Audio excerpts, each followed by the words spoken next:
Well, let's go live now to the Trade Minister, Don Farrell. Don Farrell, thanks for joining us. Bit of a left field one here. I wanted to ask you, Donald Trump, the former US president, has put a message on social media suggesting he could be arrested Tuesday in relation to allegedly paying hush money. I believe it involves Stormy Daniels. Do you have a reaction to that? Oh, good to talk to you, Andrew. No, look, I'll leave American politics to the Americans, and I'll just be an interested bystander.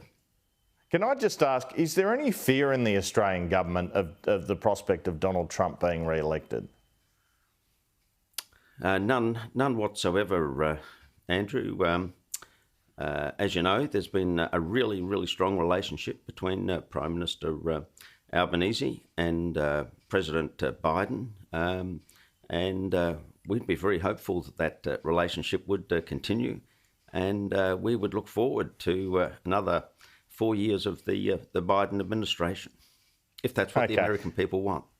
Okay, let's talk about the AUKUS deal now. You're Trade Minister. I wonder if this deal causes issues about potential visits by you and the Prime Minister to China and normalising trade relations. Oh, Andrew, look, I'd be very hopeful that that's not the case. We've been open about what we're proposing to do in terms of our future defence arrangements. The most important thing that any federal government can do is ensure the security of our country, and of course that's what the AUKUS announcement this week does. It looks into the future and works out what arrangements we need to ensure that our country is properly defended. On the other hand, with China, I had a very good meeting, as you know, a few weeks ago with my Chinese counterpart, Minister Wang. It was a warm and friendly meeting. Since that time, our officials have been busily working away on a range of issues. Those will continue. Those discussions will continue this week, and I'm still very confident that, certainly as far as I'm concerned, the offer to go to China is still there, and that we'll make some progress on those outstanding trade issues. Is that the offer to you or to the PM, and when might you be going? Oh, look, we haven't nailed down a particular date, but as I just said, the discussions have been going well at the officials level. That's the structure we set up. There hadn't been any officials discussion for years and years and years. We started that process, and I'd be very confident that, the offer is still there to go. I've accepted that offer. It'll just be a matter of time. As far as the Prime Minister's arrangement, well, of course, he'll make his own arrangements in respect of when he might go to China. But you expect him potentially to go this year? Look, I'd be hopeful that based on all of the discussions, I mean, what have we been trying to do since we came to government almost 12 months ago? We've been trying to stabilise the relationship with China. That happened, of course, because our Prime Minister met the Chinese President, Minister Wang, went up to China just before Christmas. There's been meetings between the two defence ministers for each country. And now I've had my discussions with my equivalent. Everything is pointing in the right direction, Andrew, for a stabilisation of the relationship, and I'd be very confident that that process will continue. We want a stable relationship with China. We want a mature relationship with China. Of course, at the same time, we want to make sure that everything we do is in our national interest and dealing with the issues of our national security.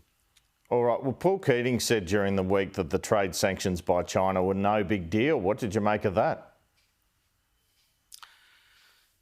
Well, look, I don't think the $20 billion worth of trade that we lost as a result of the difficulties with China is a small amount of money, with all due respect to the former Prime Minister. If you're a wine producer and you were selling into to China, it's significantly affected your business. If you're a barley producer selling into China, it's had an effect on your income. All of the other products, cotton, timber, wheat, all of those other products have had obviously been negatively affected.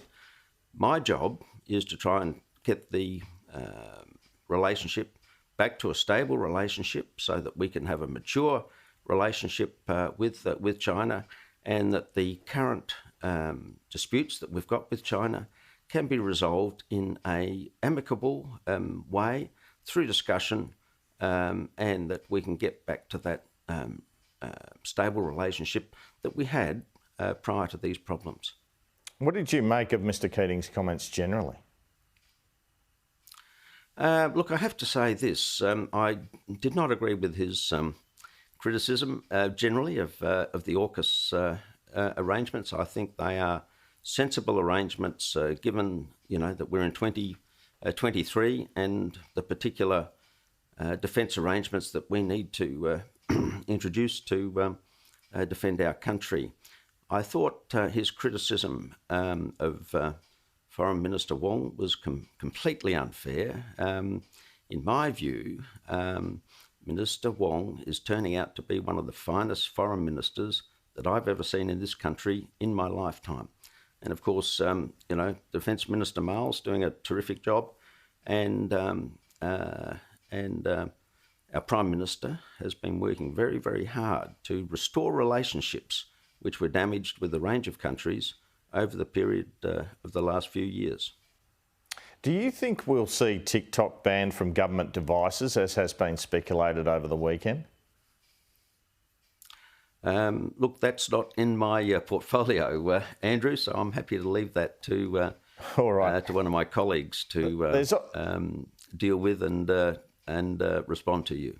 There's obviously a real fillip to your hometown of Adelaide with this AUKUS announcement, but already there's some scrapping amongst the states over where a nuclear waste depository would go. Do you see that facility in your home state? Well, of course, there was some discussion already about a low-scale nuclear facility in Kimba. I saw during last week that there was some suggestion that Western Australia is moving in that direction with a private company.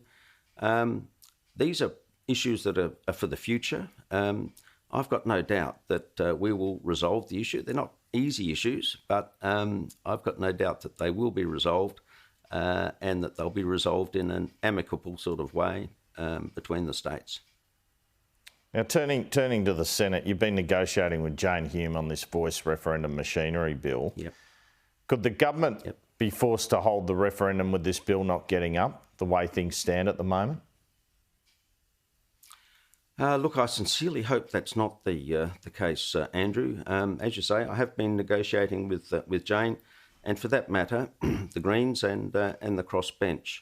I am hopeful that in the next 2 days, the machinery changes that we're proposing will pass the Senate. With whose support? This is not an issue about. Beg your pardon? With whose support? The coalitions or the Greens and the crossbench? Well, I'm talking to all of them, and I hope that all of them understand just how important this piece of legislation is. This is not a debate about whether you support yes or no in the referendum. This is about ensuring that the experience that the people get when they go to the referendum is as close to the experience they get at a general election. We haven't had a referendum in this country, Andrew, since the late 1990s. A whole lot has changed in terms of how we conduct elections. All this bill does is modernise the way in which a referendum would be held in this country. It's a sensible change, and I'd be hopeful that all of my colleagues in the Senate, from the Coalition to the Greens to the crossbench, understand that and support the changes. Because neither you nor the Coalition seems prepared to move on the issue of Anthony Albanese says he doesn't want to provide money to the yes and no campaigns. Peter Dutton insists there should be money provided to the no and yes campaigns. And there just doesn't seem to be any compromise there. So has anything moved on that front, or do you think that will be a reason the Coalition would oppose the bill? Look, I hope that isn't a reason, Andrew, and I'll tell you why. I had some discussions with the Coalition. They requested that we have the pamphlet go out, and as an act of goodwill on the part of the government, we agreed to do that. I think that was the significant issue that was different between the government and the Coalition. So we've moved on that. We've shown some goodwill, and I personally think now it's time for the Coalition to show some goodwill. We want an experience at the referendum that matches the experience that people get at a general election. This bill achieves that, and so we'd like their support. But if they choose not to support it, well, we hope that the Greens and the crossbench will support the legislation. I just wonder if that weakens the vote, though. That weakens the prospect of the Voice getting up if you can't even get the Coalition on the line, over the line on the bill to set up the referendum itself. Yeah, look, I agree with you, Andrew. That would be very disappointing. I still personally believe that the Voice will get up. I think it's got majority support amongst the Australian population at the moment, and I think that's where it'll end whenever we conduct the referendum. I think I'd love to see the Coalition get on board with it. It's what we're talking here about is recognising an Indigenous voice to Parliament. It's a significant reform. It's an overdue reform. And I'd love to see the Coalition on board. And lots of them tell me they support it. So I'm hoping that translates to support in the referendum itself. Just finally and briefly, what hope do you give the safeguards mechanism legislation of getting through the Senate at this point, with the Greens and Coalition both looking to oppose it as things stand? Oh, Andrew, I'm an optimist these days. I used to be a pessimist, but I'm an optimist now. And we've been very successful. I mean, we took a set of proposals to the last election. We formed government, and bit by bit, we're bringing these proposals forward. And I think, I'd be hopeful that I'm not the one involved in those negotiations, but I'd be hopeful that common sense prevails. There's a recognition that with the government, we took a set of policies to the last election. We're seeking to implement those policies with the support of the Australian people. And I think we should be optimistic that these changes will get through and we'll deal with these issues of safeguards. Trade Minister Don Farrell, thanks so much for your time this morning. Nice talking with you, Andrew.